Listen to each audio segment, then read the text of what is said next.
Here at The Breakdown, we do our best to make it clear that what we try to do is well-researched and well-informed commentary. Because we have the highest respect for the work of actual journalism, and we have neither the resources nor the structure of a newsroom, we do our very best to be as upfront as possible with the fact that we do not consider ourselves journalists. What we endeavor to do here is provide well-researched commentary. We strive to be as accurate as we can possibly be. We do all of this so that our commentary and content reflects reality and available facts as much as is possible. Everything that we're presenting tonight, we wholeheartedly believe to be true and in the public interest. And it might even sound a little journalisty. Sorry about that.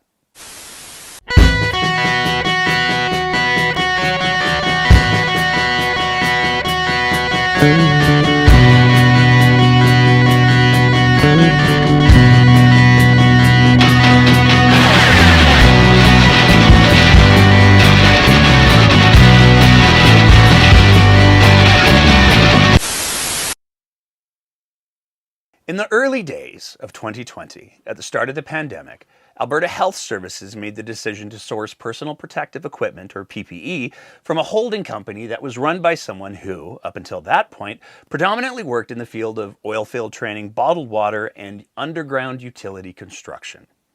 The company that the orders that we're referring to were placed through was a Mraish Holding Corporation.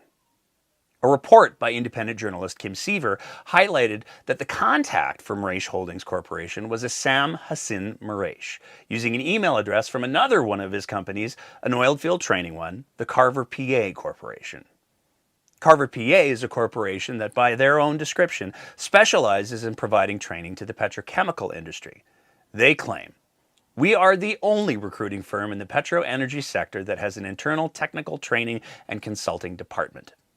That initial purchase of PPE was reportedly for $228 million and included masks, gowns, and thermometers. Most of the supplies were made in China, and there were some pretty significant quality control issues. In fact, the quality control was so bad, it made widespread news. The masks, delivered under the brand name Vanch, were reportedly of such low quality that many didn't even fit the faces of healthcare workers properly. They had nose pieces that unsafely didn't hold their shape, and because of that, couldn't create a seal providing the proper protection for healthcare workers braving the pandemic. Perhaps worst of all, many masks came with an odor that healthcare workers claimed was making them sick. Many have since pointed out the masks were not made by a single manufacturer, but by multiple manufacturers with varying quality and quality issues. Contrary to the Government of Alberta documentation, Vanch is not the name of the manufacturer. It's the brand name of a Chinese stationery group who sourced the masks from anyone who could meet their order and then packaged the masks in their Vanch branded boxes. Nonetheless, AHS continued to use Vanch masks. So to be clear, at the start of the pandemic, when protection for healthcare workers should have been a foremost concern, a company that had no obvious experience or track record in providing healthcare personal protective equipment received a sole-sourced contract for product that turned out, in some cases, to be incredibly substandard and in other cases, allegedly harmful to the very healthcare workers it was supposed to protect. And that company was run by Sam Mraish. This sole source contract for problematic PPE was, in effect, the birth of a new company called MH Care Medical under the Mraish Holding Corporation or Mraish Investment Corp umbrella. And it wasn't the last time that they would deliver problematic product to Alberta at great cost to the taxpayer in a high-profile manner. As a fascinating footnote to this part of the story, as the pandemic raged in November of 2020, Sam Mraish and Aaron Barner of the Métis Nation of Alberta met with then Cabinet Minister Josephine Pon to discuss the Indigenous Housing Capital Corporation. Remember that name, Aaron Barner, because it gets to be super relevant later. In the summer of 2020, Canada experienced a tridemic, caused by ongoing waves of the Omicron COVID variant, a spike in RSV among children, and an early start to the flu season with a strain of influenza B that particularly affected kids. This caused an unprecedented demand for children's pain and fever medication in the forms of acetaminophen, most commonly known as the brand name Tylenol, and ibuprofen, most commonly known as children's Advil or Motrin. It's also worth noting that over the first half of 2022, most public health measures across Canada, except voluntary vaccination, were abandoned. In August of 2022, Sick Kids Hospital in Toronto recommended parents get prescriptions of those medications to ensure supply in advance of the flu season, even though they are non-prescription over-the-counter medications, and a prescription would not ensure supply if the pharmacist was out of stock. By the time that the Canadian Pharmaceutical Association was able to get out a rebuttal, mass hoarding in advance had already begun, emptying shelves in Eastern Canada and causing a 53% increase in sales in U.S. pharmacies along the border.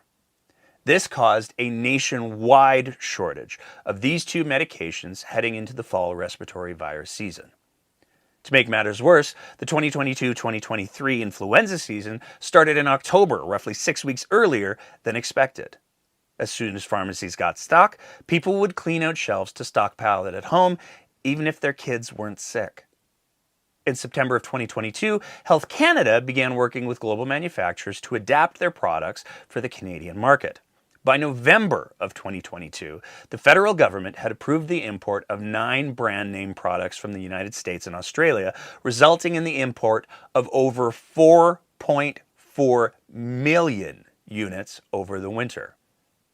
In parallel, Canadian manufacturers massively ramped up production of these medications under brand names trusted by Canadians, releasing 13.9 million units by May of 2023.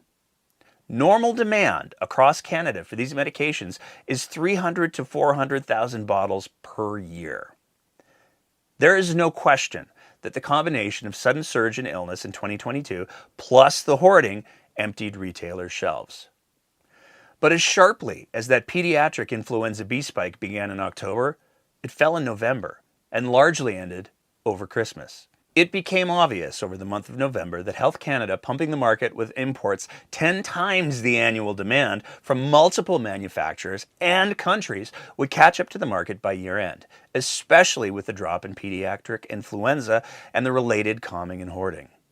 Nonetheless, on December 6, 2022, Premier Danielle Smith and then Health Minister Jason Copping announced that they were signing a deal with a Turkish company, Atabey Pharmaceuticals, for 5 million bottles of children's acetaminophen and ibuprofen to supply to Alberta pharmacies at the cost of at least $80 million. Your government is taking action to help provide the medication Alberta families need. I'm happy to announce that we have secured a supply of 5 million bottles of children's acetaminophen and ibuprofen for Alberta families.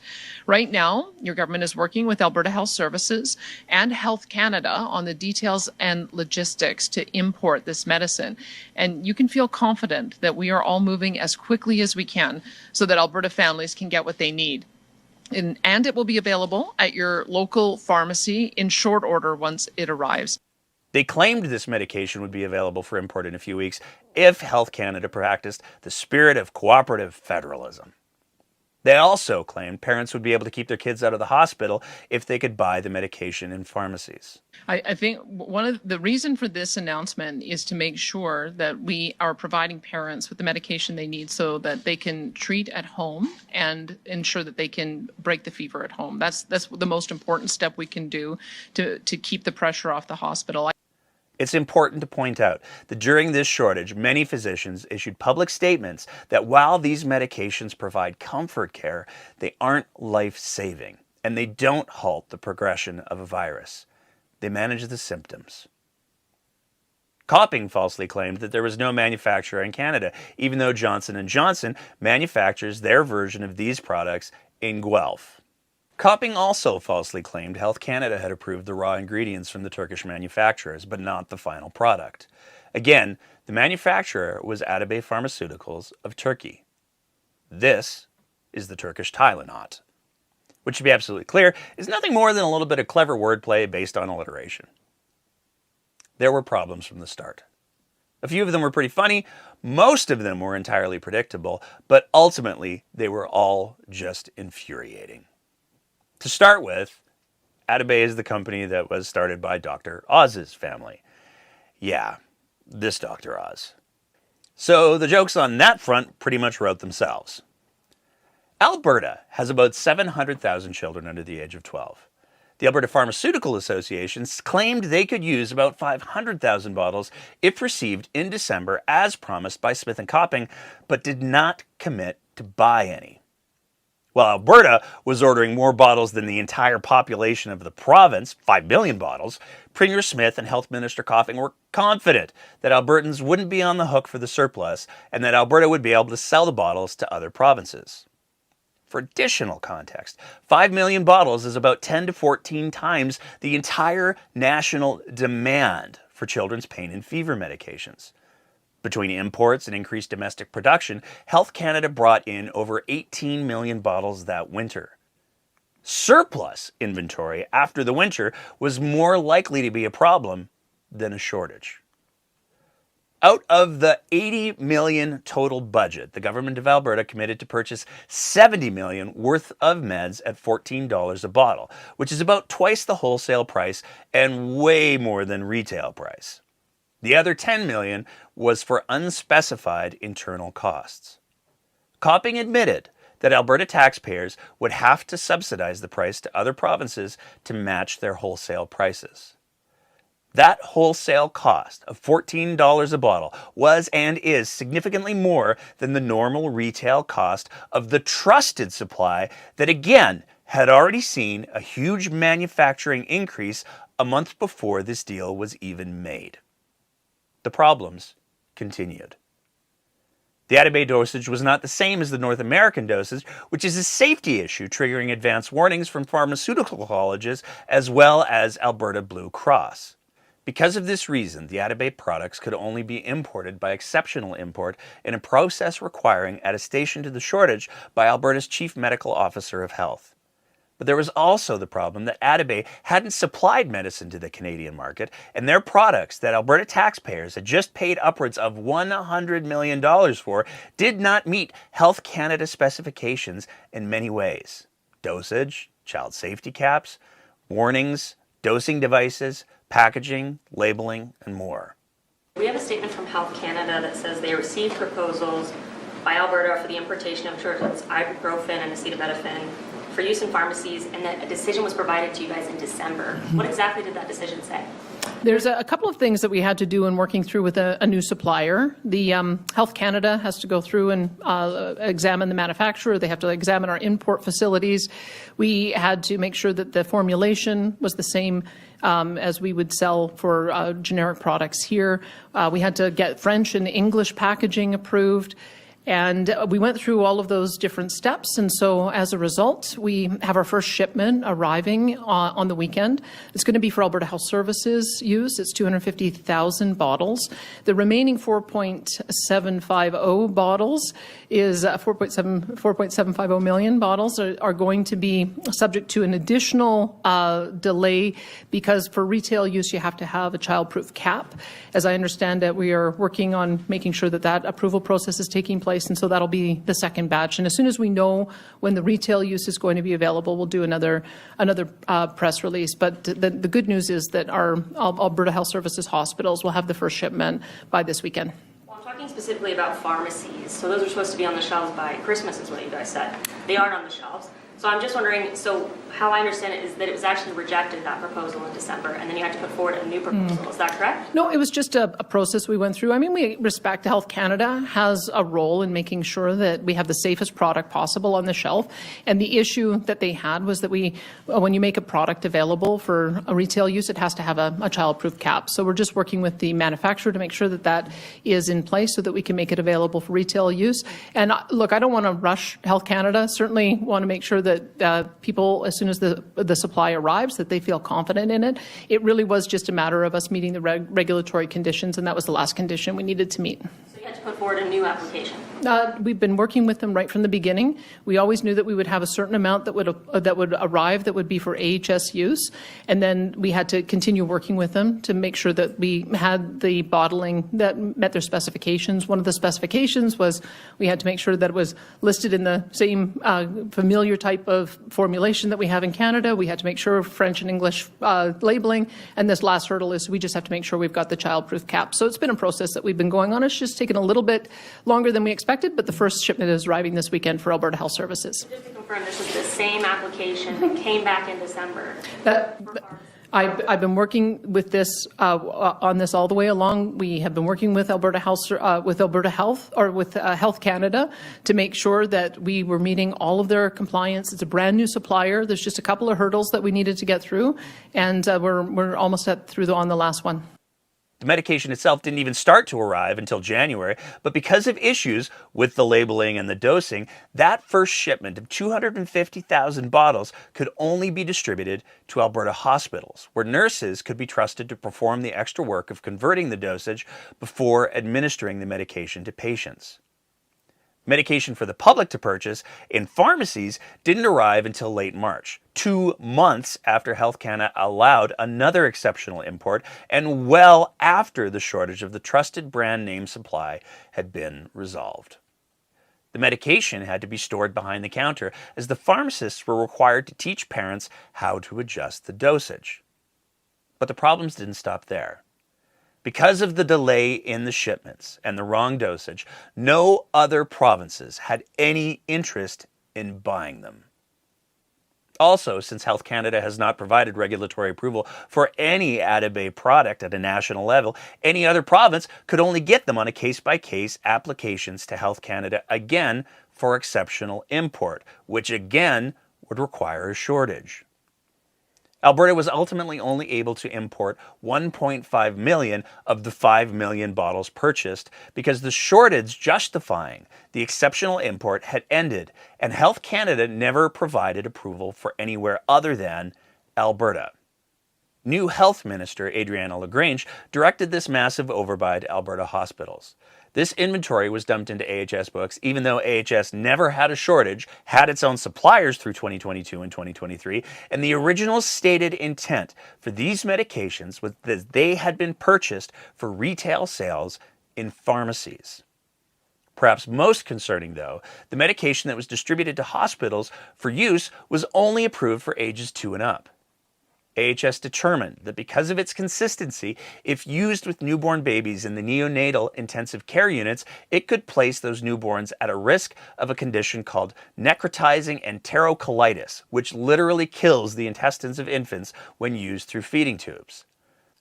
Alberta Health Services discontinued the use of the medication entirely. Fortunately, nobody was hurt. All told, Alberta hospitals only used the medications for only 2 months before returning to its already established supply. But that only further underscores the question. If the medication was originally purchased with the intent to be distributed in pharmacies for the public to buy, why was it ever redirected to the hospital supply, if not just because Smith needed a cheap victory lap? Alberta only received 1.5 million bottles of the 5 million bottles that the province paid for. Of that 1.5 million, only a total of 4,700 bottles made it to community pharmacies for the public, and only 9,000 bottles made it into hospitals across the province.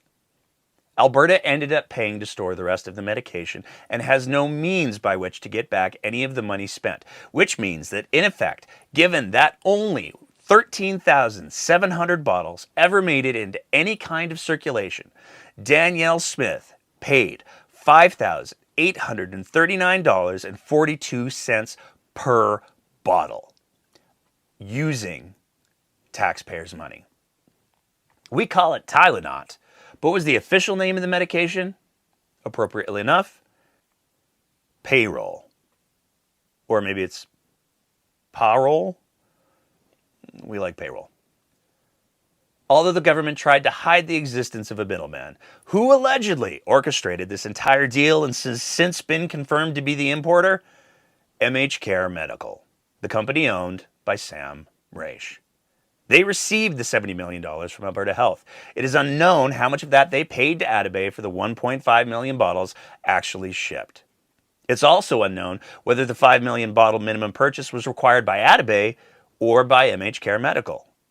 Even after the safety debacle with the masks and the PPE, the government still decided to use Mauritius' company in a sole-sourced contract through AHS to obtain children's medication.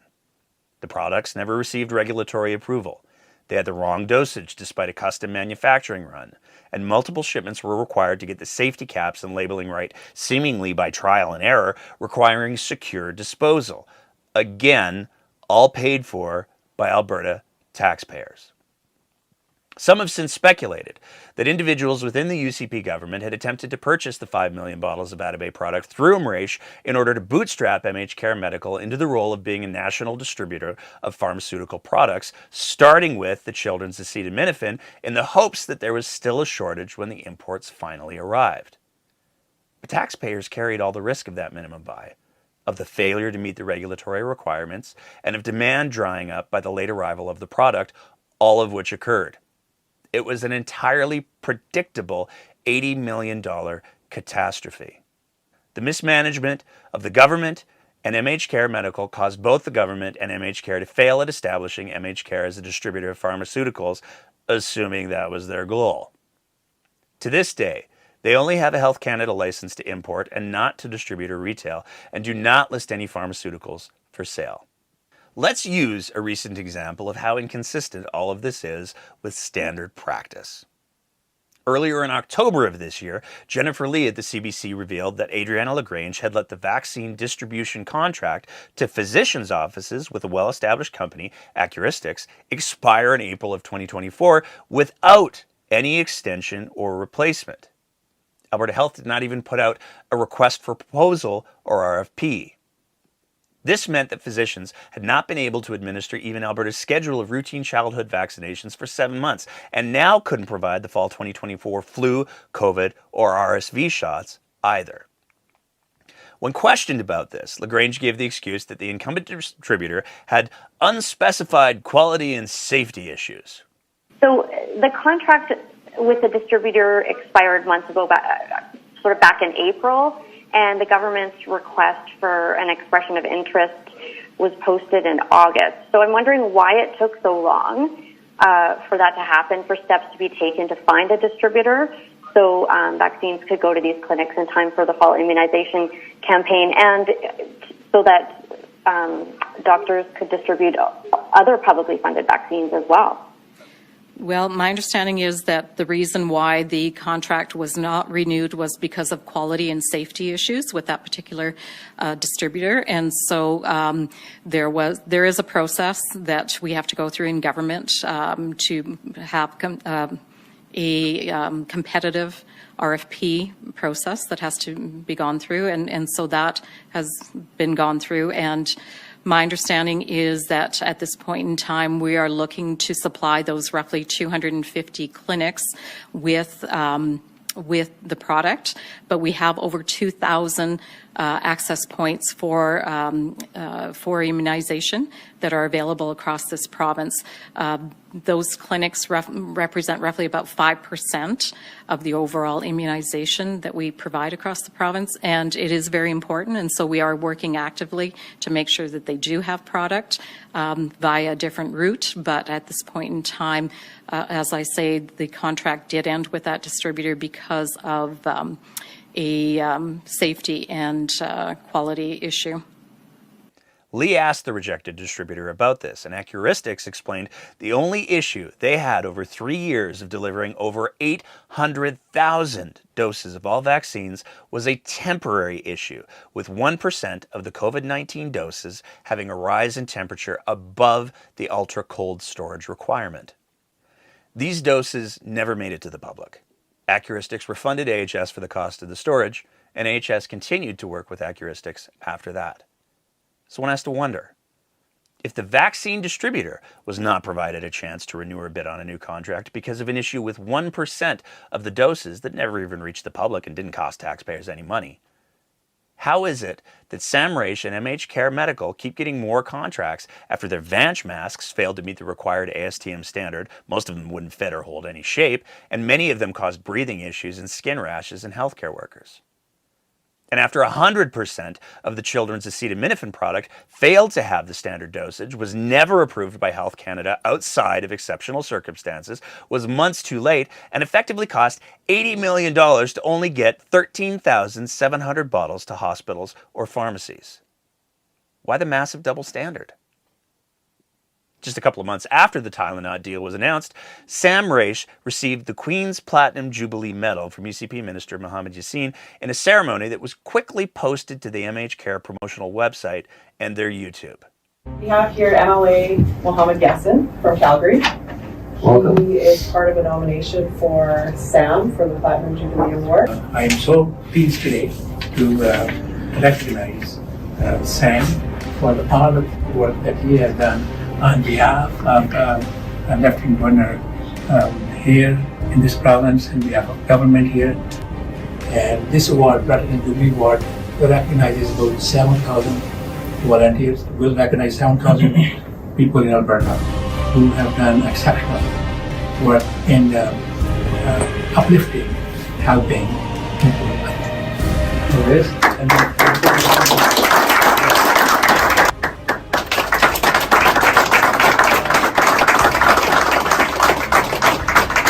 This is a very proud moment for me and something that means a lot.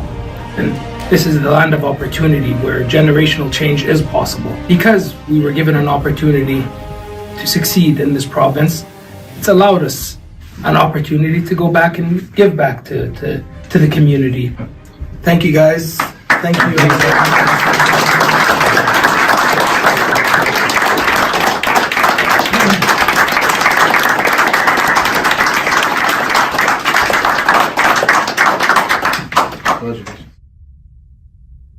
There's no advertising like free advertising, after all.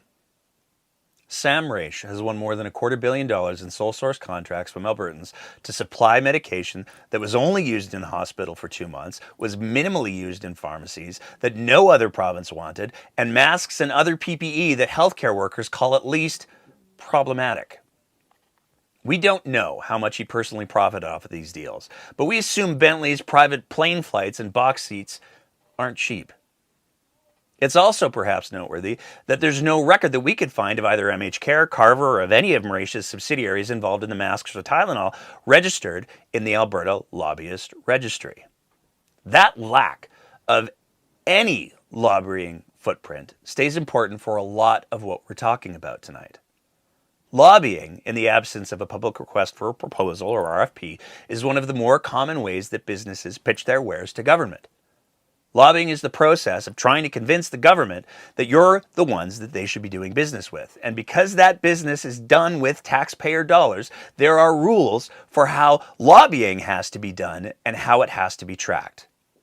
So how did the precursor of MH Care get involved in the Vanch mask deal, and how did MH Care get involved in the Tylenol deal? We have no idea. But that brings us to what is going to be the centerpiece of this episode. This picture.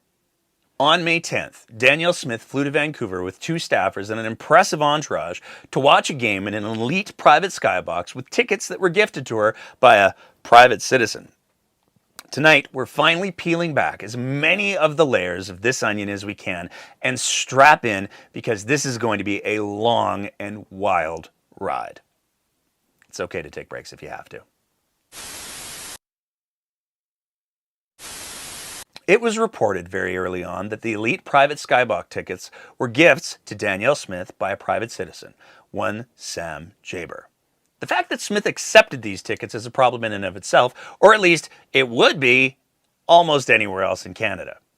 But let's go back to November of 2023, where Danielle Smith explained the changes that she wanted to make to the conflict of interest rules. I have to tell you, I want to be respectful of the position, but there are certain things that we have been told are that I cannot do. For instance, during the stampede, I was told I could only be in the suites for 20 minutes at a time. When I receive ribbon skirts as a matter of protocol, it's been questioned whether I'm allowed to keep them. They're probably only valued at $40.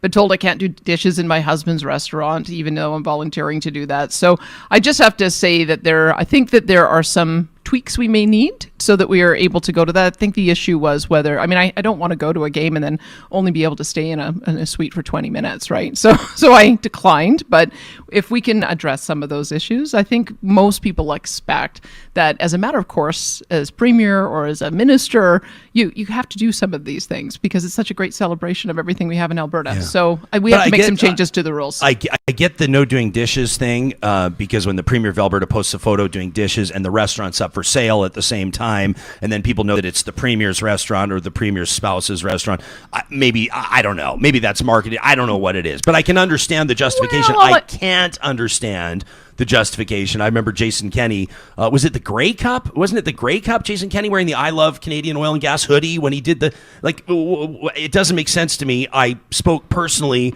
with several government ministers at the Heritage Classic. I know they were there, and the Premier can't be there. I'm going to go so far as to say I heard the commissioner of the National Hockey League was pretty pissed off. Did you hear that? Well, he did call and ask me if I could go, and I just said I didn't think I'd be able to get ethics commissioner approval on that. But to the credit of Explore Edmonton, because I spoke with them yesterday, they did a lot of work with the ethics commissioner to get a number of tickets that I think were valued at $170 each, and so they were below the $200 limit. So a number of my colleagues were able to go. But you know what? I just I'm trying. I want to stay within the rules, but sometimes if the rules haven't kept up with where we find ourselves today, we may have to adjust them. Yeah, I think you're trying to get $1 billion arena built down in Calgary, and the commissioner of the league's in, and the eyes of the hockey world are on the Metro Edmonton region. I'd suggest the Premier should be there. To be clear, a conflict of interest occurs when an individual becomes unreliable because of a clash between personal interests and professional duties or responsibilities. Another way to say that is if you can't clearly tell what a person's motives are for doing what they're doing because they could have multiple motives, including gain for people other than the ones they're supposed to be working for, they're in a conflict. That also includes personal gain. Danielle Smith made it very clear that box seats were a high-value item for her, and she changed the rules and laws to get them. That's a pretty big conflict of interest in and of itself. Nonetheless, Danielle Smith made her sweeping changes to the limits for gifts that MLAs could accept, but also made some pretty drastic changes to the rules for staffers as well. Gifts for elected MLAs used to be limited to a $200 value, with gifted tickets to events capped at $400. Smith completely removed limits for MLAs and ministers, requiring only that the gifts must be reported to the Ethics Commissioner. For context, federal law prohibits MPs from accepting gifts worth more than $40 from industry stakeholders and registered lobbyists. For staffers, Smith initiated rules that state that staff could only accept gifts if it was in the performance of their official duties. The gift of the tickets to Smith and then to her staff is a violation of normal practice. And while it may not be a direct violation of the rules that Smith rewrote for herself, there's no doubt that the fact that two of her staff accepted the gifts was a violation. Here's how. Sam Jaber is quite literally an employee of Danielle Smith. He was appointed to the board of Invest Alberta on November 22, 2023 by Danielle Smith. Invest Alberta is a Crown corporation, which means that it is owned by the people of Alberta. And the Premier of Alberta, Danielle Smith, determines who is appointed to the board, who gets to be the board chair, and most importantly, who is removed from the board. So an employee of the Premier gifted her thousands of dollars worth of hockey tickets. Extravagant gifts from employees to direct supervisors or employers is a major conflict of interest, as it creates the opportunity for decisions to be made about that employee's performance, not based on how well they do their job, but the fact that the employer, in this case Smith, gets things. This is basic ethics and professional practice. Whether you accept Jaber as an employee of Smith or not, Invest Alberta does have its own code of conduct as required by all Alberta Crown corporations, and Jaber seems to be violating several provisions of that code of conduct. For example, under Section 2.1 Acceptable Behavior, E. Do not use your position to promote personal interests or bypass IAC's procedures for personal gain or the benefit of your family, friends, or colleagues, and do not accept or provide gifts or favors in exchange for, where it may appear to be in exchange for, special treatment or influence. Under Section 2.10, Disclosure of Conflicts of Interest, covered individuals must disclose to their code administrator all matters which would create a reasonable apprehension of bias in the performance of their duties under the Act, including any real, potential, and/or perceived conflicts of interest. Jaber offering up these tickets in the first place is a demonstration of a clear violation of the Invest Alberta Code of Conduct because, as we'll show, Jaber indeed had friends and colleagues in that box. Smith accepting these tickets demonstrates a clear ethical failure that would never be tolerated in any serious section of the private sector. But Smith didn't just put herself in a compromising position. She gifted 2 tickets to 2 staffers, her Executive Director of Communications, Becca Polak, and her Chief of Staff, Marshall Smith. This created a series of major problems. First of all, the rules for staffers are that unless they are acting in an official capacity, staffing ministers or the Premier, they are not to accept tickets to events as gifts. The statement that was released by the Premier's office to the Globe and Mail makes it clear the trip was on personal time. If that's actually true, the gift of tickets from Smith to her staff should have never been accepted because that's what the rules that Smith herself wrote say. When staffers are acting in an official role, if tickets exceeded $500 in market value, which these private elite Skybox seats certainly did, approval is required. That approval, and another stunning ethical failure, needs to come from the Chief of Staff to the Premier, Marshall Smith. That's right. Marshall Smith, who received the gift of the tickets, would have to approve the gift he was receiving was acceptable, which is in and of itself another massive conflict of interest. But he didn't even do that. How do we know? We filed a Freedom of Information request to see what tickets and gifts had been approved by Marshall Smith from the time these rules came into effect to the end of August 2024. There are no records of any approvals. So no matter what, the rules that are designed to ensure that staffers behave in an ethical way were broken.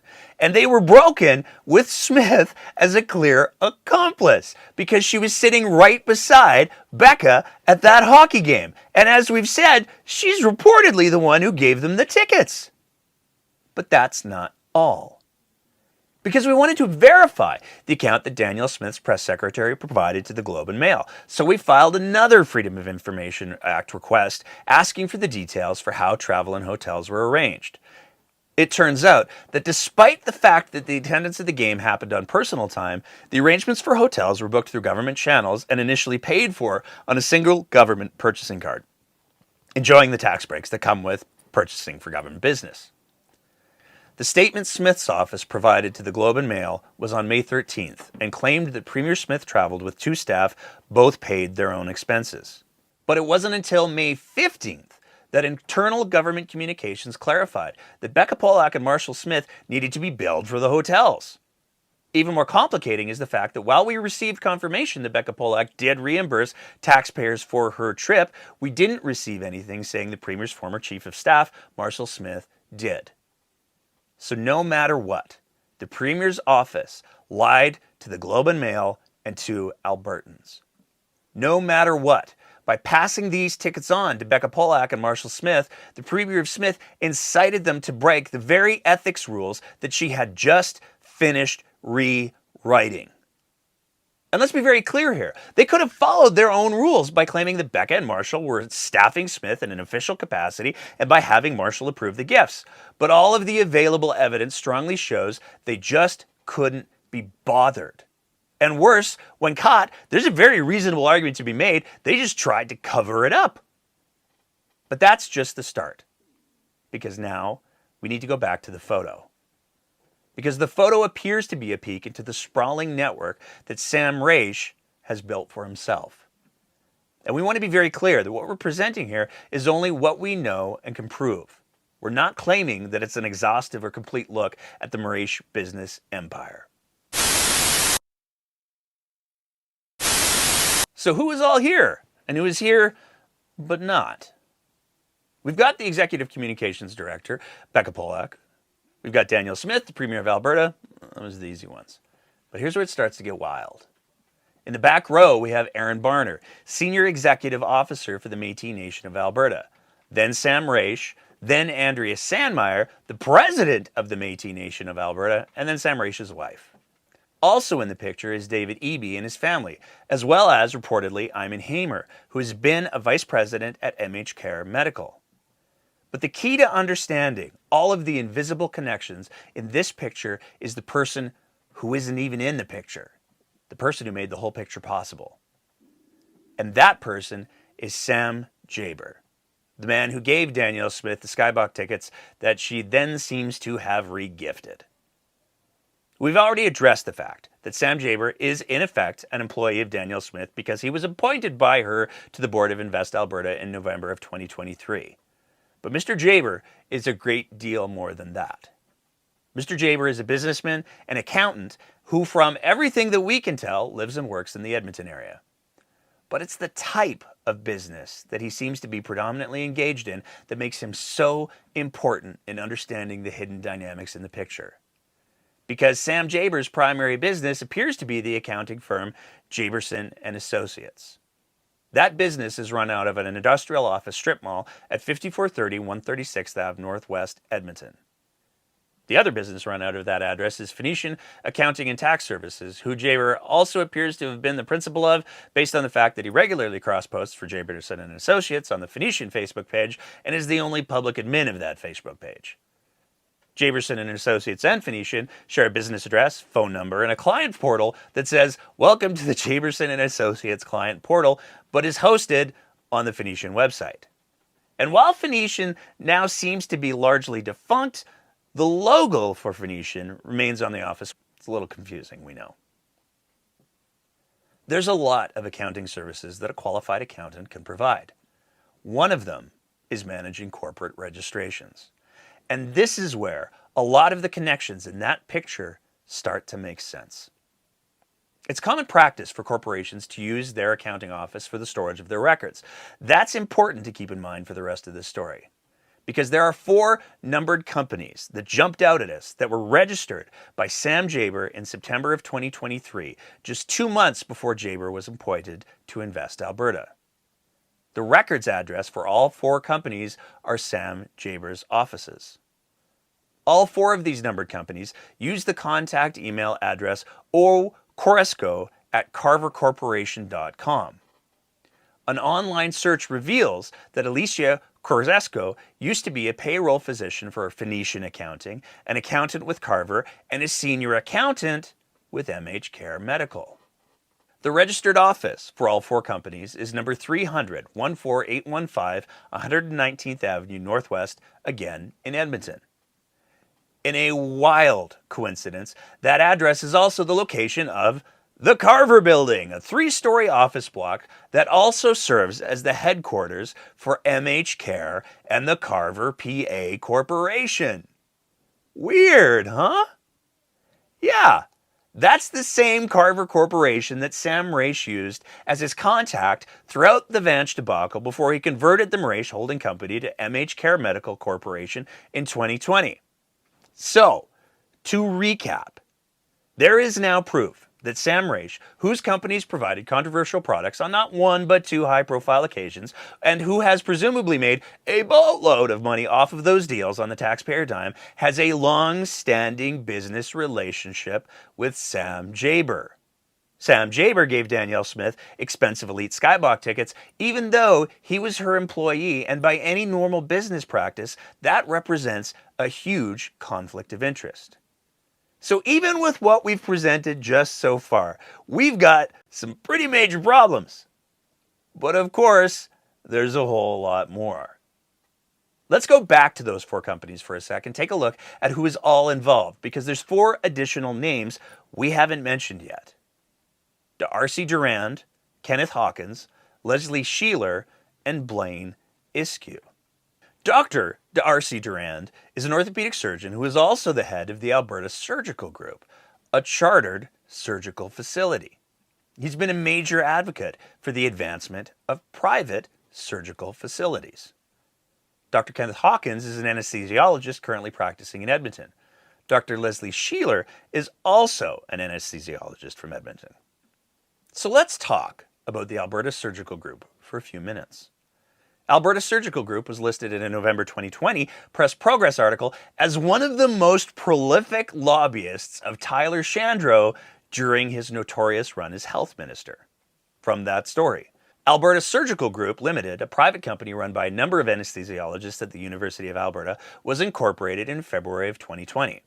The company has lobbied the government 3 times since March. In October, the company lobbied to achieve contracted arrangements with Alberta Health and Alberta Health Services in relation to an unspecified non-hospital surgical facility. Corporate records list 3 doctors as the company's directors, including Dr. R.C. Durand, an orthopedic surgeon, Dr. Kenneth Hawkins, and Dr. Leslie Sheeler from the University of Alberta Faculty of Medicine and Dentistry's Department of Anesthesiology. In November of 2022, Alberta Surgical Group held a launch event for their new chartered surgical facility in the Ellerslie neighborhood of southeast Edmonton. New Health Minister Jason Copping attended, as well as former Justice Minister Casey Madu, where they participated in a photo. Oh, sorry, not that photo. That's Sam Raish attending Casey Madu's King Council designation. Whoops. This is the photo from that event. The Ellerslie facility has 5 operating rooms, and according to ASU, around 5,000 surgeries are expected to be scheduled there each year. Patients will get care under the public system, with ASG operating under a contract with Alberta Health Services. The company website lists only 2 founders, Dr. Durand as surgical director and Dr. Sheeler as medical director. And who is that prolific lobbyist from that Press Progress story who did all that prolific lobbying for Alberta Surgical Group?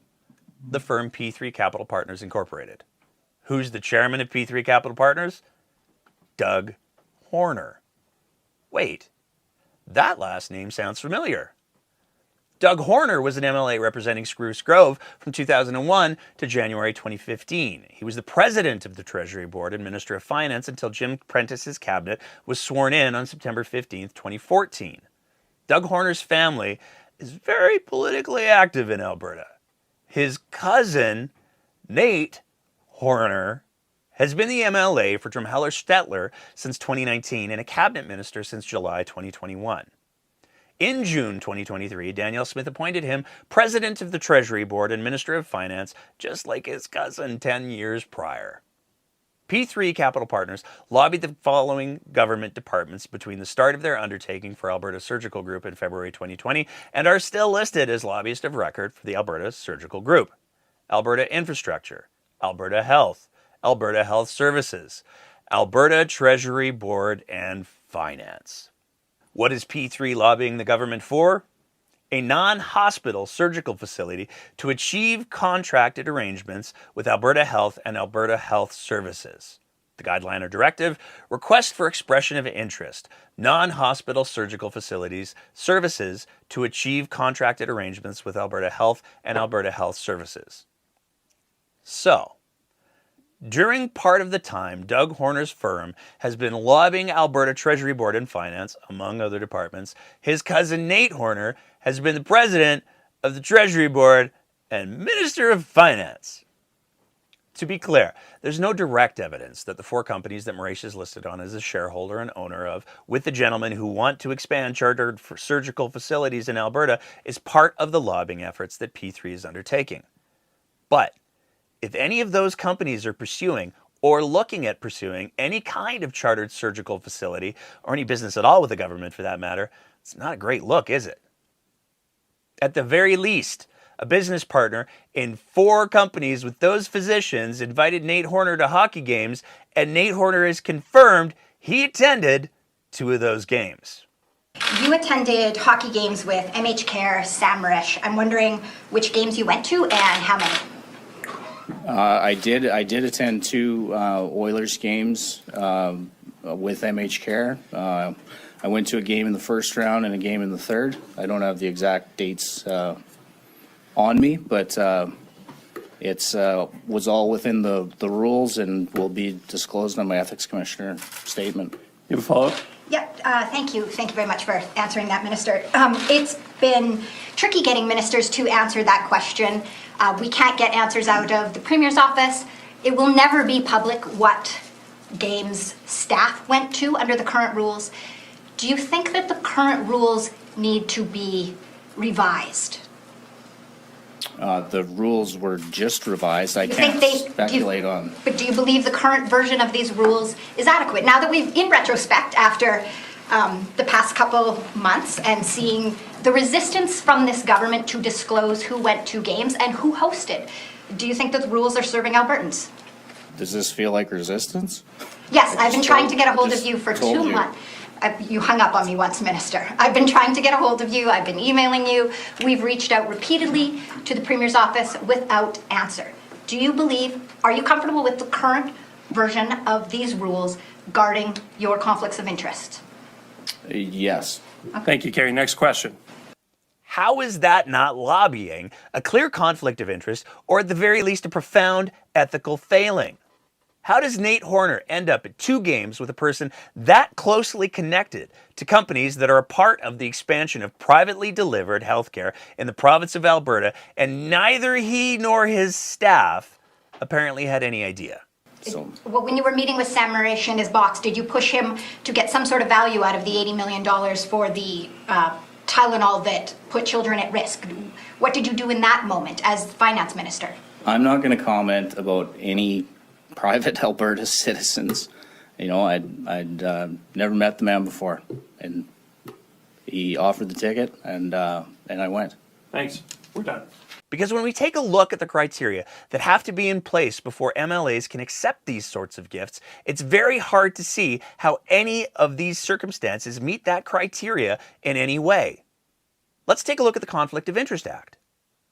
Gifts, benefits from persons other than the Crown. A member breaches this act if the member, or to the knowledge of the member or the member's spouse or adult interdependent partner or minor child, accepts from a person other than the Crown a fee, gift, or other benefit that is connected directly or indirectly with the performance of the member's office.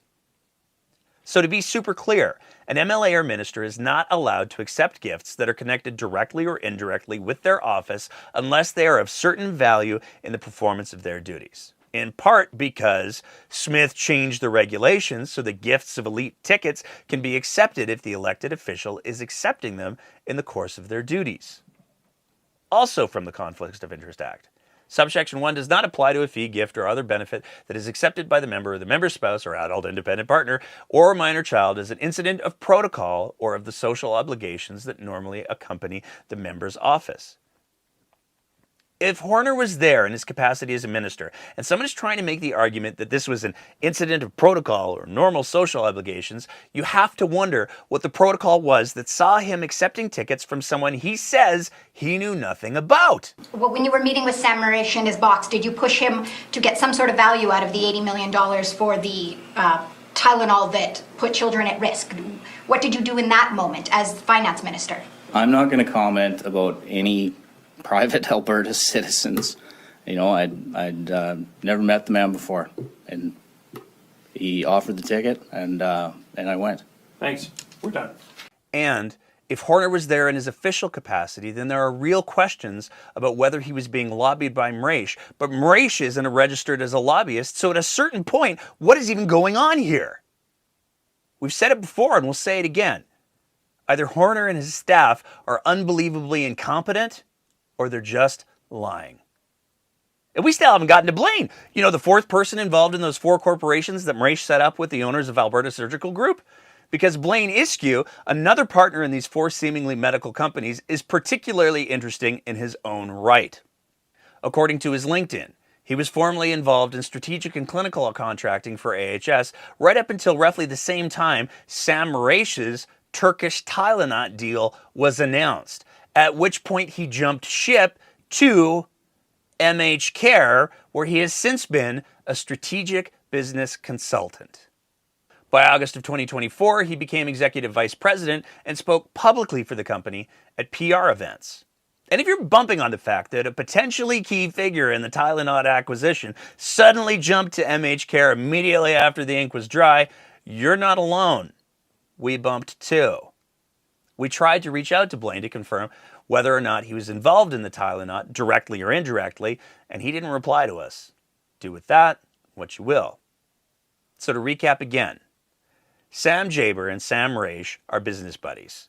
Sam Jaber set up 4 companies for a group of physicians and anesthesiologists, 2 of which included Sam Raish on the board of directors, and all of which have a numbered company for which Sam Raish is the sole shareholder, as owning voting shares in varying amounts across those 4 numbered companies. Yeah, you heard that right. 226-2576 Alberta Limited is a majority shareholder in 2 of the doctor companies that we talked about earlier and a part owner in all of the ones that we found. The sole shareholder and owner of 226-2576 is none other than Sam Raish. All of this was done in October of 2023, 1 month before Sam Jaber was appointed to Invest Alberta by Danielle Smith, and roughly 6 months before Sam Jaber gave presumably thousands of dollars of playoff tickets to Danielle Smith. It's also worth noting again that it was in November of 2023 that Danielle Smith announced that she would be making those sweeping changes to the Conflict of Interest Act, allowing for exorbitant gifts at a level that previously would have been illegal, and those changes were completed in just a few weeks. The lobbyist for at least one of the other related companies, Alberta Surgical Group, is the cousin of the current finance minister. The business partner in 4 other companies with the docs who run the Alberta Surgical Group has gifted tickets to the finance minister, Nate Horner. Danielle Smith accepted tickets from the accountant who set up those 4 companies. So if any of these 4 companies were set up to pursue additional expansion of privately delivered healthcare, it totally appears that Danielle Smith accepted tickets from the company's accountant, who also happens to be one of her employees, and the finance minister accepted tickets from a business partner of someone who currently owns a company lobbying his department, and that lobbying is being done by the finance minister's own cousin. You can see why we needed more yarn. But wait, there's more. Because, as it turns out, all 4 of those seemingly medical companies set up by Sam Jaber used a Carver Corporation email address. You know, the same kind of email address that Sam Raish used when he was first setting up the Vanch masks deal. And their business address is the same building as both Carver and MH Care. So let's talk about the Carver Corporation again for a sec. Carver is a corporation that by their own description specializes in providing training to the petrochemical industry. Again, they claim, we are the only recruiting firm in the petro-energy sector that has an internal technical training and consulting department. We pulled that description from their website just a few days ago. Which is weird, because again, on November 5th, 2020, then UCP Minister Josephine Pon put up that Facebook post thanking Sam Raish with Carver Corporation and Aaron Varner with the Métis Nation for inquiring about the Indigenous Housing Capital Program. And yes, that's almost certainly the same Aaron Varner from the Skybox pic. So right out of the gates, we can say that the relationship between Varner and Raish seems to go back more than a couple of years. But how close are they? Aaron Varner and Sam Raish were both named directors for the Métis Strategic Service Corporation in March of 2021. Additionally, Varner's email is listed as the contact info for a numbered company out of Edmonton, which appears to have its sole officer as a relative of his, although he's not listed on that company, but it's his email address, which seems weird. And yes, before you ask, it appears that this company was set up by Sam Jaber as well. But what's really bizarre is that another numbered company has a lease agreement with the Métis Nation of Alberta for a 5-year lease valued at $2.2 million. Anyone want to guess what the company that is? 226-2576 Alberta Limited. That's right, the company of which Sam Raish is the sole shareholder. So Sam Raish started the Métis Strategic Corporation with Varner in 2021 after they both had a meeting with then Minister Josephine Pon, and somehow Sam Raish has landed a $2.2 million contract from the Métis Nation starting in 2025. The Métis Nation of which Varner is Senior Executive Officer. Aaron Varner, who was the business partner of Sam Raish in the Métis Strategic Service Corporation.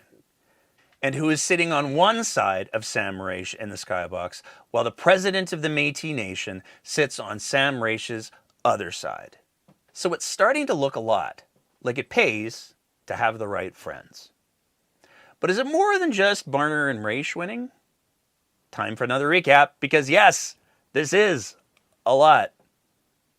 But at the end of the day, Sam Raish has had over $250 million in taxpayer business with, let's go with, controversial results. His accountant and company setter-upper gave Smith super expensive Skybox hockey tickets. That same accountant was appointed to a cushy board position with Invest Alberta by Danielle Smith just before Danielle Smith changed the conflict of interest laws so that she could get super expensive Skybox hockey tickets. Sam Raish has used that same accountant and company setter-upper to set up multiple companies with surgeons and anesthesiologists already in the business of expanding privately delivered, publicly funded, for-profit healthcare. The lobbying company that those surgeons and anesthesiologists hired to lobby the government for more government contracts, expanding privately delivered, publicly funded, for-profit healthcare is the cousin of the finance minister. The finance minister attended 2 elite games as a guest of Sam Raish, who again is in business with those doctors advocating for privately delivered, publicly funded, for-profit healthcare. And the Métis Nation of Alberta has signed a $2.2 million contract for a lease with the business partner of Senior Executive Officer for the Métis Nation of Alberta, who is again Sam Raish. And apparently everybody just loves hockey. But healthcare, education, and pretty much everything else in the province of Alberta are collapsing. Well, the Premier of Alberta is living her best life in the middle of all of this. And no one in the UCP government seems to have any concern with what a dumpster fire this is or cares to hold the Premier to account, because somewhere in the midst of all this, they seem to have forgotten that they are supposed to work for Albertans first, not an ethically compromised leader, and certainly not themselves. But at least Marshall Smith retired. Could it possibly get worse? If you made it this far, you already know the answer.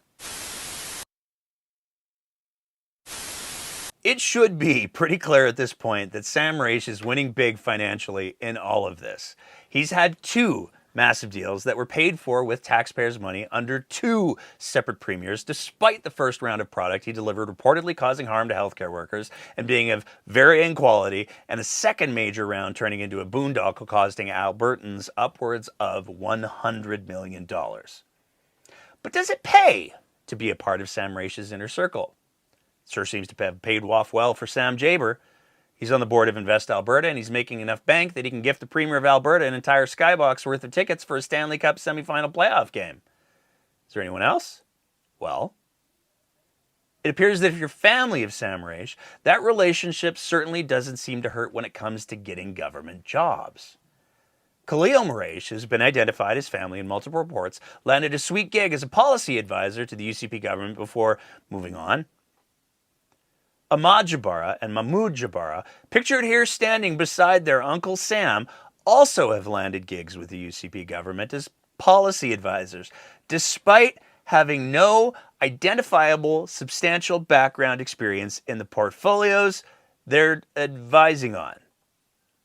Largely because since this story started up, they both appear to have deleted their primary LinkedIn and most of their public-facing social media. But nonetheless, Mahmoud Jabara, whose LinkedIn described him as a bilingual petroleum engineer, is a policy advisor to Rebecca Schultz, Minister of Environment and Parks. Ahmad Jabara, who deleted one of those 2 LinkedIns we found, appears to have described himself as having demonstrated history of working in the logistics and supply chain industry, skilled in banking, managerial finance, accounts payable, accounts receivable, and finance. Ahmad Jabara is a policy advisor to Energy Minister Brian Jean. One of these LinkedIns also has him as an employee of MH Care Medical from 2020 forward. Even if you're not family, though, having connections with Sam Raish seems to at least coincide with sweet appointments. Jayan Nagendran, Another Edmonton-based physician was appointed by Danielle Smith to the Edmonton Police Commission in July of 2023. In fairness, though, the company that both Giant and Mraish had together for 3 years was dissolved a few months prior.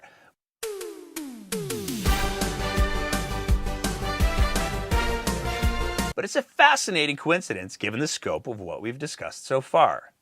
And if you're Danielle Smith, you're definitely winning. Recently, former Deputy Premier Thomas Lukaszuk released 2 letters from 2 private schools to their students and parents claiming that a mysterious benefactor had stepped forward to pay for memberships and tickets for anyone for those schools over the age of 14 to attend Danielle Smith's leadership review to secure her leadership. We have not independently authenticated the letters that were brought forth from the former Deputy Premier of Alberta. But it's worth taking a look at those schools, because Smith has used those school stages to make several unfulfilled promises to the Muslim community around making Muslim holidays observed stat holidays and introducing Sharia law to Alberta Treasury Branch to make halal mortgages available outside of the private sector where they're available. One of the exciting initiatives currently underway is exploring the idea of a rent-to-own financing model for purchasing homes in your province. And this is an idea that was spearheaded by members of your community to make sure that these mortgages are compliant with the tenets of your faith. As of right now, our government is collaborating with the Alberta Council of Imams to make an alternative financing model available to families of Islamic faith looking to purchase a home. By expanding access to these kinds of financing options, we're seeking to provide a pathway to all Albertans while respecting their religious rights and beliefs. And I look forward to providing updates about this soon, very likely before the end of the year. And yes, there are historic corrections between Sam Mraish and at least one of the schools. According to this YouTube video, he loaned the Edmonton Islamic Academy his Bentley for a school spirit video a few years back, so it feels safe to speculate that he maybe has some ties there. That school relies heavily on provincial funding, and they're currently looking to build one of the largest private religious schools in Alberta. The letter that was released by Lukaszuk directly references Smith's new funding to build private schools because, of course, it does. But again, Smith's funding promises include the government retaining ownership of those buildings, which means if Smith greenlights Christian schools, suddenly the province is in the business of owning chapels. And if the province greenlights Muslim schools, the province is in the business of owning mosques. Something separation church and state? That has led some to further speculate that Mraish could potentially be positioning himself to be the determining factor as to whether or not Smith survives her leadership review. To be clear, this is something that Mr. Mraish vehemently denies. As we're reaching the end of the production of this episode, and after multiple attempts to get comment from Mr. Mraish, we were contacted by his legal team. They provided us with this statement. Mr. Mraish categorically denies any involvement, directly or indirectly, with the school's involvement with the upcoming AGM or any supposed participation in any upcoming UCP event. But either way, one thing should be abundantly clear. Mraish has built his business empire over multiple administrations. Smith can for sure make things easier for Mraish and his partners, but it also appears that Smith may need Mraish far, far more than he needs her. So let's recap. One last time. Sam Mraish is a businessman who prior to COVID appears to have been predominantly in the business of training in human resources in the oil and gas sector.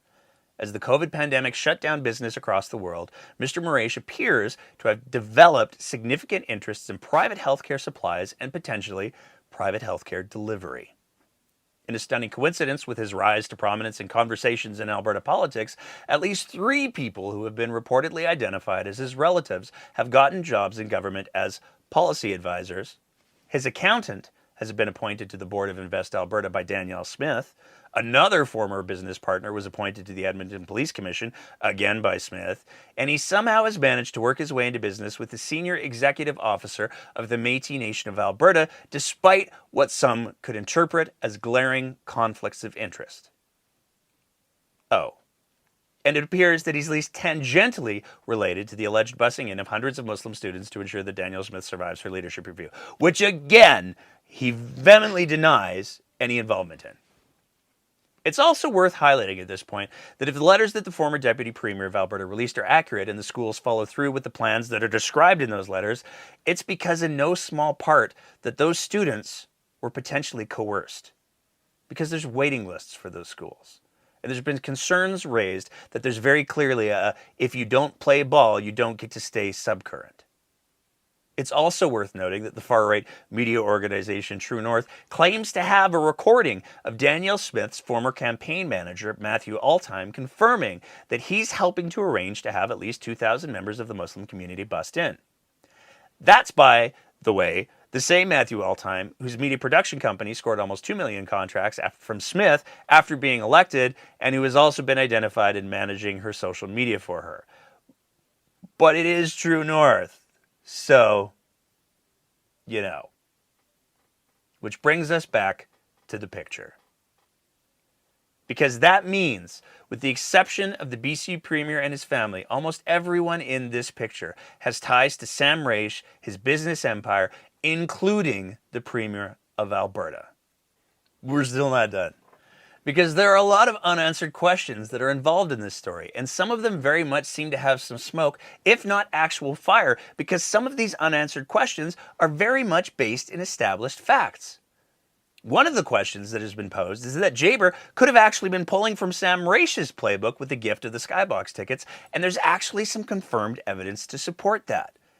It's known that Sam Raish has hosted multiple ministers in his own Skybox in Edmonton, and while the Premier's office has kept an incredibly tight lid on MLAs and staff and preventing them from speaking to media or even answering the most basic media inquiries, there are allegations that Sam Raish's Skybox was a revolving door of ministers, MLAs, and staffers during the regular season and the playoff season. And there is truth to this. Because as we said earlier, Nathan Neudorf has already admitted that Raish offered him tickets multiple times and confirmed that he attended a game against the Canucks as a guest of Raish. Nate Horner confirmed that he attended not one but 2 games as a guest of Raish, although in either a stunning admission of incompetence of either himself and his staff or a straight-up lie, he claimed that he had no idea who Raish was or what Raish's history of hundreds of millions of dollars with business with the government was. You know, Nate Horner, the finance minister, not knowing who's gotten over $250 million taxpayer dollars in business. Some people have pointed out that at the same time that Khalil Raish scored his government job, Marshall Smith was the chief of staff for that department. Others have pointed out that the Tylenot deal came while Marshall Smith was Danielle Smith's chief of staff. There's also multiple social media posts of MH Care sending a variety of supplies to Lebanon, including to aid organizations, and according to this translated Facebook post, the Lebanese army. There's a lot of really shocking things that should be pretty alarming to all Albertans. But as of yet, Danielle Smith has been incredibly successful in keeping an incredibly tight lid on all of this. As we said, multiple Real reporters have reached out multiple times asking for comment, and Smith, the vast majority of her ministers, MLAs, and staffers have remained absolutely tight-lipped and have refused to provide any kind of transparency. These questions could all easily be answered, but instead of answering these questions, instead of taking responsibility, it seems Smith's office has demonstrably chosen to just lie. We proved that with our FOIP on the hotels. Smith had her press secretary tell the world that everyone had paid for their own hotels, but our FOIP proved that at the time, that wasn't the case. Danielle Smith has lied to Albertans on many occasions. Most of the time, they're just shockingly stupid lies that are easily caught. Most of the time, they're lies designed to lead people to politically expedient places. But this is different. Danielle Smith has lied and refuses to be transparent to what degree, if any, Sam Raish or others pull strings inside of the government. And that should be the #1 conversation that all Albertans are having. We can't fix healthcare if we have a government that is being manipulated and maneuvered by private businessmen. We can't fix the economy when public dollars are being siphoned off to make the uber rich richer, if that's what's happening.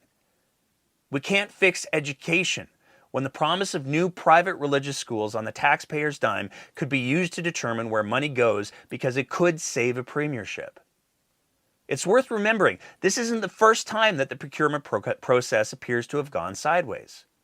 In the early days of 2021, we did a different episode where we highlighted questionable procurement practices when it came to buying masks for school children. That episode was the result of another FOIP that we completed that demonstrated that mask procurement didn't go at all as one would expect. And to make a very long story short, somehow the company of a UCP donor and supporter of Adriana LaGrange ended up with a pretty juicy contract. The Ethics Commissioner determined that there are grounds for suspicion and that there is no doubt that the minister's office had some involvement with that process. And this highlights the greatest problem. It seems inescapable at this point that the UCP has allowed for an erosion of the guardrails that are supposed to ensure that business conducted with taxpayer dollars is done in a way that is in the best interest of taxpayers. These same guardrails are supposed to ensure that the people making these decisions, again, with taxpayer money, aren't being influenced by anything other than what is the best and most appropriate use of that money. Danielle Smith's sweeping changes to ethics laws and the rules around what elected officials can accept as gifts have only accelerated the erosion that the UCP started. As an additional footnote and as a fascinating twist, according to the Elections Alberta database, Sam Hassine Marash and folks who share the same name as his family members have donated almost $25,000 to the Alberta NDP between 2019 and 2020. We have not found any evidence to date that the NDP have made any business decisions based on those donations, but as always, our DMs are open. But what's next for Marash's circle of associates? In this exhausting crawl down a rabbit hole, we discovered that on September 9th, 2024, just a few weeks ago, the Jabara Brothers Incorporated at one of Marash's addresses and using the services of Sam Jaber's accounting firm again, a company called Harmony Path Homes, which their website describes as providing care for seniors and vulnerable Albertans, and also claims on that same website to already be presently providing 2 group home programs. Also interesting is that Harmony Path Homes cites another separate organization that works with disabled children. But when we reached out to that organization, they advised us they don't do any work with Harmony Path Homes. So that's weird, right? We watch with great interest to see if Harmony Path Homes wins any government contracts and if they are competitively bid or sole sourced. We can't help but note that no lobby filing for Harmony Path has yet been filed. We also can't help but notice as well that both an Ahmed Jabara and a Mahmoud Jabara are still listed on the Government of Alberta staff directory as policy advisors to 2 ministers. Weird, right? And that's where the stops for today. We've reached out to all of the major players in what we've shared tonight, and while we did not get any responses from any of them or any comment from any of them above and beyond the comment we received from Mr. Marash denying any involvement with the UCP leadership review, I did receive a cease and desist letter alleging that our pursuit of this story is in some way motivated by Islamophobia. It's been suggested that I shouldn't publicly respond to that allegation. To hell with that. Nothing could be farther from the truth. Here at The Breakdown, we are proud of our track record of condemning hatred in all of its forms, conflating the questioning of businesses that have been the beneficiary of well over $250 million in taxpayers' business should not in any way be construed with anything other than a commitment to ensuring transparency from government and providing well-informed commentary. This episode is not about race, and it's not about religion. In a Venn diagram of corruption, the circle that represents the concerning business practices or abuse of public trusts overlaps with all ethnicities and all faiths. We remain committed to providing well-researched and well-informed commentary because we have the highest respect for the work of actual journalism. And we have neither the resources nor the structure of a newsroom. We will continue to do our best to make it clear that we do not consider ourselves journalists. We will continue to endeavor to provide well-researched commentary. We will continue to strive to be as accurate as possible. And when we are shown that we've made mistakes, we will own them. We will do all of this so our commentary and content continues to reflect reality and facts as much as possible. Everything that we've presented tonight, we wholeheartedly believe to be true and in the public interest. And it might even sound journalisty. Again, sorry about that.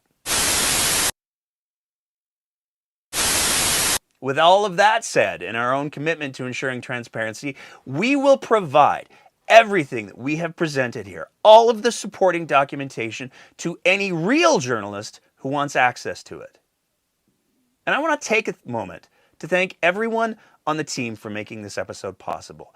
There have been literally hundreds of hours of research, fact-checking, and more that have been done by a team of volunteers whose greatest commonality is that we all believe in accountability. I also want to thank all of our patrons and financial supporters. There have been hundreds of dollars spent on pulling corporate records and filing FOIP requests that couldn't have been completed without everyday Albertans making sure that we have the resources that we need to do what we do. So here comes the plug. If you value the kind of content and commentary that we try to produce here, you can sign up to be one of our regular Patreon supporters at www.patreon.com/thebreakdownab. If a regular commitment isn't your thing, you can also e-transfer us at info@thebreakdownab.ca. And finally, if you want to get your hands on some of our super dope swag, you can get that at abpoly.ca. Thank you all for listening or tuning in. And as always, keep the conversation going.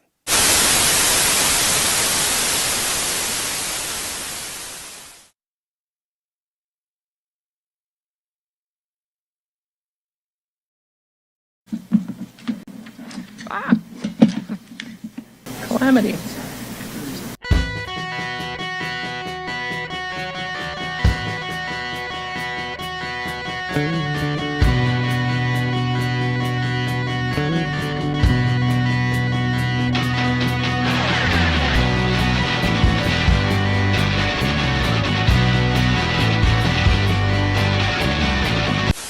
Welcome to another episode of The Breakdown. I'm your host, Nate Pike, and on this episode, we are here to talk about one thing only. The saga around the $80 million of taxpayers' money spent on children's medication continues to evolve, and a statement of claim from the former AHS CEO sees the procurement of the medication playing a central role in alleged concerns around the procurement process that saw Albertans only receive a fraction of the medication that they paid for, with almost $50 million apparently still in limbo. And while that situation has exploded into what the NDP have named the corrupt care scandal, there's some basic foundational questions that we've continued to pursue answers on, despite being the target of a $6 million lawsuit from Sam Raish and his company MH Care Medical. That lawsuit remains ongoing. Tonight, though, we wanted to talk about another piece of the puzzle that has fallen into place via a FOIP request that we recently received the results of. But in order to explain the context of that FOIP, let's go back to the fall of 2022 when the procurement of the children's medication hit the news. On December 1st, 2022, then Health Minister Jason Copping issued this directive. Pursuant to Sections 8 and 16B of the Regional Health Authorities Act, I, Jason Copping, Minister of Health, direct as follows. Alberta Health Services, AHS, shall take all necessary steps to procure on an expedited basis the following pharmaceuticals impacted by national shortages: acetaminophen oral liquid 80 milligrams per milliliter or 32 milligrams per milliliter, ibuprofen oral liquid 40 milligrams per milliliter. AHS will ensure the procurement complies with the applicable Health Canada requirements. Alberta Health will ensure the funding for all costs related to the procurement, including shipping and distribution costs, will be provided to AHS. AHS and its agents will be authorized to distribute and sell the product to pharmacies and other provinces with the intent to recover as much of the costs as possible. This is the directive. that ordered the purchase of the children's medication by AHS. And while there's definitely a conversation to be had about this being a perfect example of why there has historically been a firewall between elected officials and the implementation of healthcare, that's a conversation for another day. Today, we're here to talk about a few specific things. And we want to start with the fact that then Health Minister Jason Copping went out of his way to specify what concentrations of the medication to order. He's very clear. Acetaminophen, the generic chemical name for the active compound in Tylenol, 80 milligrams per milliliter or 32 milligrams per milliliter, and ibuprofen at 40 milligrams per milliliter. 80 milligrams per milliliter is the concentration typically used for infants under the age of 2 years old. It's a stronger concentration because babies don't generally like to take in a lot of anything when they're sick. 32 milligrams per milliliter is the dose for kids above 2 years because they can generally follow instructions a bit better than a baby. And when you have kids whose hands can do hand things, having a lower concentration around is generally a good thing. Because if kids get into acetaminophen for just, the fun grape flavor, it can be really damaging to their livers. For the ibuprofen, the concentration that was mandated by the directive, 40 milligrams per milliliter, is generally the dose used for kids from 4 months to 2 years. The higher concentration being, again, because infants generally tolerate smaller volumes of liquid better. So, to be clear, the ministerial order issued was directing AHS to purchase acetaminophen in the exact same concentrations that are currently used in North America, commonly under the Tylenol brand name. There's many other providers of acetaminophen, but let's be clear. None of the other providers or brands other than Tylenol are Tylenol. They're just not. They're Tylenol, but not. Tylenol not. Where things got really confusing, though, is when it comes to what AHS actually ordered.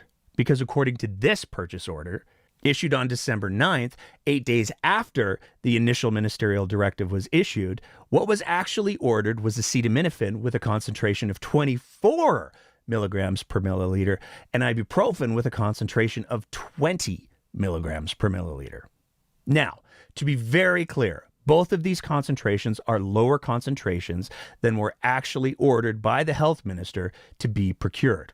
These lower concentrations also arguably make the medication slightly safer to the risk of overdose and organ damage, but the lower doses also make it easier for parents and caregivers to give not enough of the medication for it to do what it needs to do if they're used to using the normal concentrations found in North America. Which made us wonder, why? When the ministerial directive was issued that clearly spelled out the exact concentrations to be ordered, why would AHS then go ahead and spend $70 million of taxpayers' money on not those exact concentrations? So as we do on this show, we filed a FOIP. And in that FOIP, we explicitly asked, seeking all records as defined by Section 1Q of the Act related to any communications authorizing or related to the change of concentrations of the Atabay children's medication ordered on December 9th, 2022 from the original concentration mandated in the ministerial directive of December 1st, 2022 of acetaminophen 80 milligrams per milliliter or 32 milligrams per milliliter to the ordered concentration of 24 milligrams per milliliter. Please include any relevant correspondence directing this change or any approvals of the change, which is a pretty complete and specific request. On May 9th, we received the results. We did not receive any correspondence suggesting that any records had been withheld. And that's what we're here to talk about tonight. On December 1st, 2022, a Thursday, an email was sent out that appears to reference a draft version of the ministerial directive. There was a flurry of discussion as to various timelines. Subject, forward, pediatric analgesic announcement. FYI, I just received this draft NR from the DMO. They are also under the impression this would be Monday at the earliest. Please don't share further. On December 5th, the Monday after the weekend, Isaac Van Dyne, who was then the director for the Office of the President and CEO, asked for an update. Subject, regarding pediatric analgesic announcement. Importance high. Hi, JP. The minister's office is just asking for an update on the pediatric acetaminophen procurement. Are you able to get us something as soon as possible this morning? And this is where we start to get some answers and some more questions, because shortly after, a reply was sent by Jitendra Prasad. Hi, Isaac. Update as of this morning is as follows. The manufacturer has applied to Health Canada for approval over the weekend for 2 strengths of acetaminophen and 1 strength of ibuprofen suspension. Health Canada has confirmed that they have received the applications that are in the process of reviewing. They have not provided any preliminary feedback at this time. The application number is noted below. The 2 strengths of acetaminophen that they have applied for our approval are 24 milligrams per milliliter and 32 milligrams per milliliter. The reason for the 2 strengths is that the 24 milligrams per milliliter strength is what is predominantly sold in the international markets, and the export manufacturer has export authorization from the Turkish regulators, so it can be received in Canada faster. This strength is the same as what Health Canada has imported from Australia. They will switch to the 32 milligrams per milliliter once approval is received. If approvals are received in a timely manner, the first flight can land in Alberta December 15th or 16th. The product will have bilingual labeling. Purchase orders will be provided once we hear back from Health Canada on their preliminary assessments. Product will have an expiry of more than 24 months. Thanks, Isaac. So just 4 days after the ministerial order was issued, and over a weekend no less, an individual named Jitendra Prasad appears to be a person managing the procurement of the children's medications. And it clearly shows the procurement will not adhere to the concentrations set out in the ministerial directive, and that a decision was made to go with the lower concentrations as it was already available. The reply references the fact that Health Canada had procured the same concentration from Australia. What appears to be left out from this email, though, is the fact that the Australian product imported to Canada was only for use in hospitals under strict safety precautions, and it was never available for public sale. In this response, Mr. Prasad indicates there would be a switch to the standard North American concentration at some point in the future, but that part of the plan certainly never carried over to the purchase order that was issued to MH Care. So even though there was no identified shortage in the hospital supply chain, the first part of the order was a supply that could only be used in hospitals. And the supply that was ultimately ordered on the PO in no way reflected that pivot in concentrations in any way. And in the original PO, the delivery date was specified as being December 14th, 2022. But adding even more confusion is this exchange on January 10th, 2023, which came at a press conference more than a month after the initial announcement. We have a statement from Health Canada that says they received proposals by Alberta for the importation of children's ibuprofen and acetaminophen for use in pharmacies, and that a decision was provided to you guys in December. What exactly did that decision say?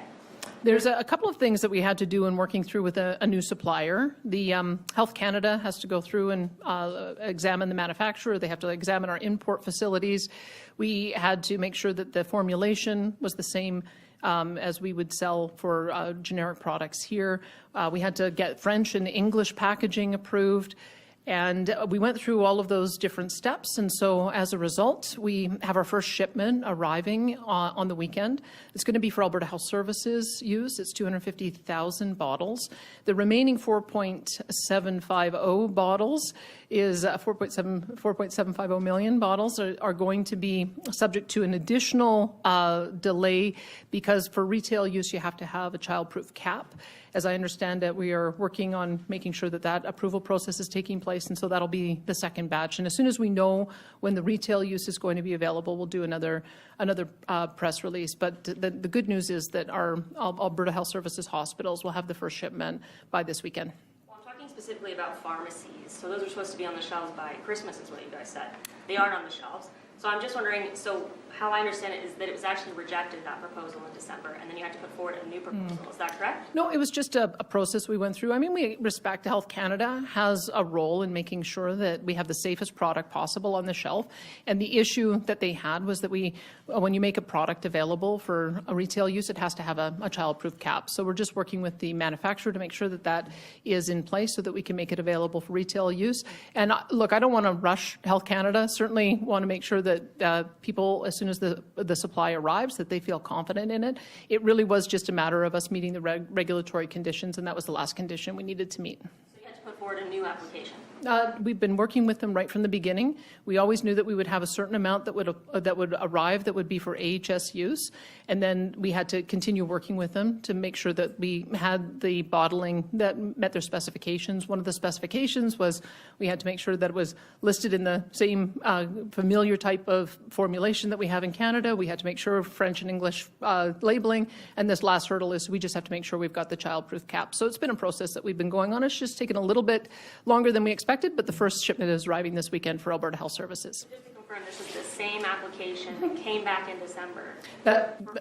I've been working with this on this all the way along. We have been working with Alberta Health, Health Canada to make sure that we were meeting all of their compliance. It's a brand new supplier. There's just a couple of hurdles that we needed to get through, and we're almost on the last one. So, according to the Premier herself, Health Canada approval had not yet been granted. The safety requirements for the bottles had not yet been met, but nonetheless, the purchase order had been issued on December 8th, 2022. It wasn't until January 18th, 2023, more than a month after the December 14th delivery date stipulated in the PO had passed, that the first shipment arrived and was directed to hospitals because that product did not meet the safety standards for retail sales. From the Alberta government's own press release. In order to receive Health Canada approval, the manufacturer was required to submit a proposal outlining information on the medicine's quality, safety, and product packaging. Health Canada reviewed the proposal and requested additional information as well as a number of changes to meet Canada's regulatory requirements. One of these changes was the need to add child-resistant caps to the bottles for retail use supply. In the interim, an initial shipment was approved for hospital use only, as child-resistant caps are not a regulatory requirement when medicine is administered by medical professionals in a hospital. As a result, rather than wait for the total shipment, Alberta's government opted to receive a first shipment with medicines for hospital use. And we know from our previous FOIP that the first payments had been made on December 9th, 2022. Clearly, before the medication was even approved for either hospital use or for retail sales. In fact, the exact dates for the approvals as per the Health Canada website are December 30th, 2022, January 26th, 2023, and February 10th, 2023. So there are a lot of unanswered questions still, perhaps even more than we started with. But it seems we have some indication towards an answer to one of our biggest questions, and that is who managed the procurement of the meds and who seems to have overridden the minister's directions. And based off of these FOIP results, we can say that Jitendra Prasad appears to have been the lead in the procurement process. Some of you might find that name familiar. Let's quickly reference another pertinent document, and that's the statement of claim by former Alberta Health Services CEO Athana Menzalopoulos, whose allegations remain to be tested in a court of law. Because in paragraph 20, section A, she alleges that Prasad retired briefly from AHS in April 2022 before becoming a contractor for AHS, and then returned as an AHS employee in the position of Chief Program Officer and later Special Advisor for AHS Contracts, Procurement, and Supply Management from October of 2022 to December of 2023, before then being seconded from AHS to Alberta Health.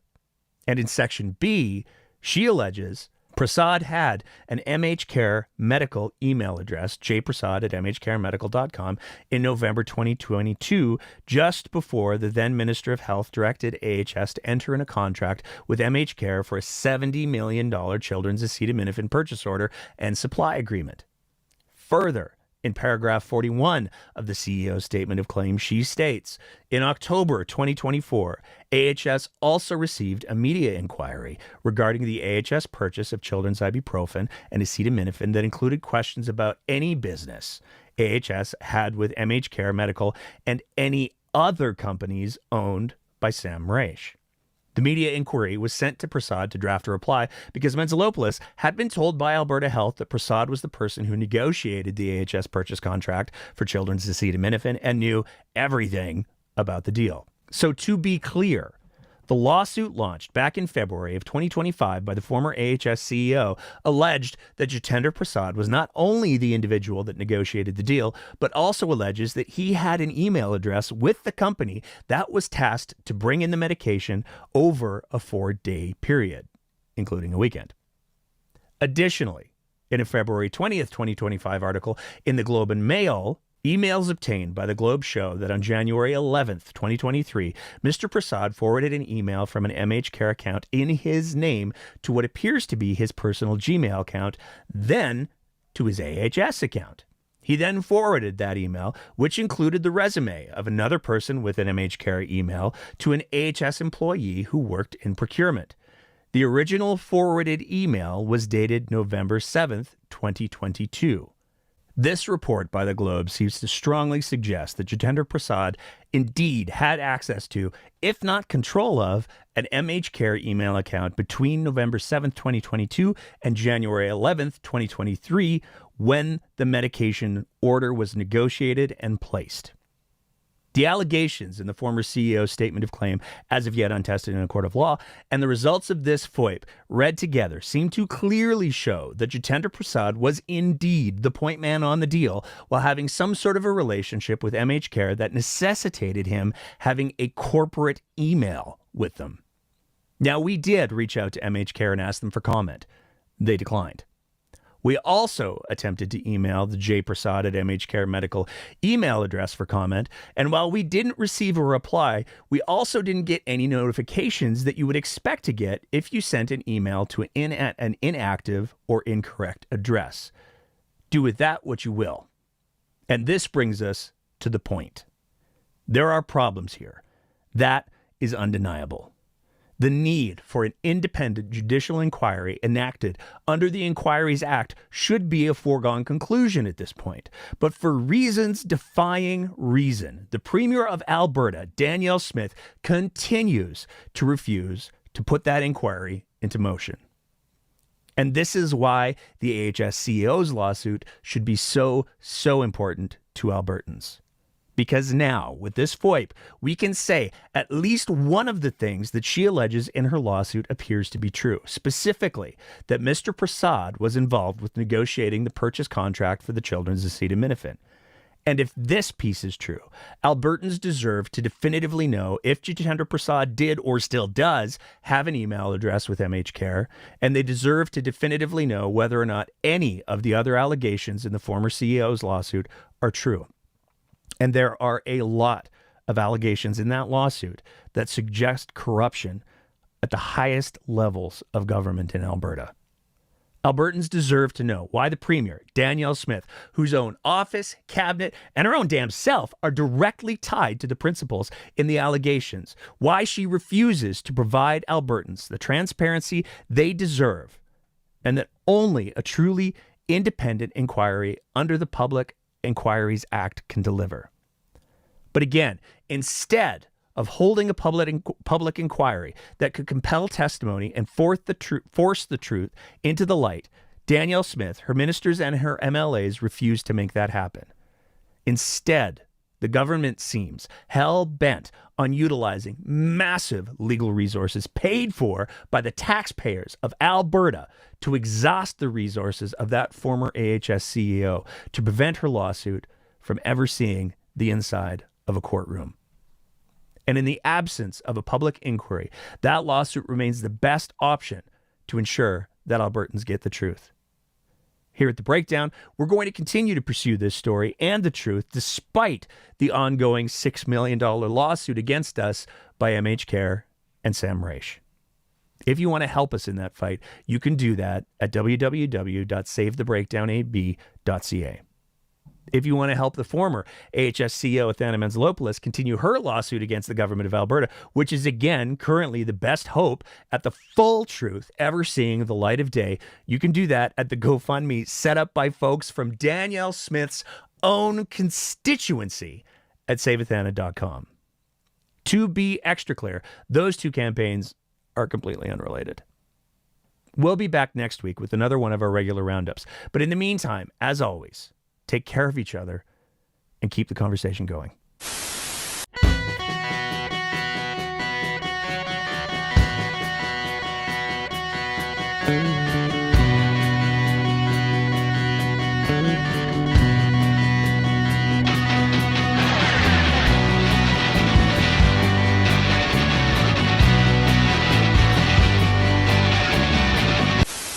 How's your BS detector evolved over time?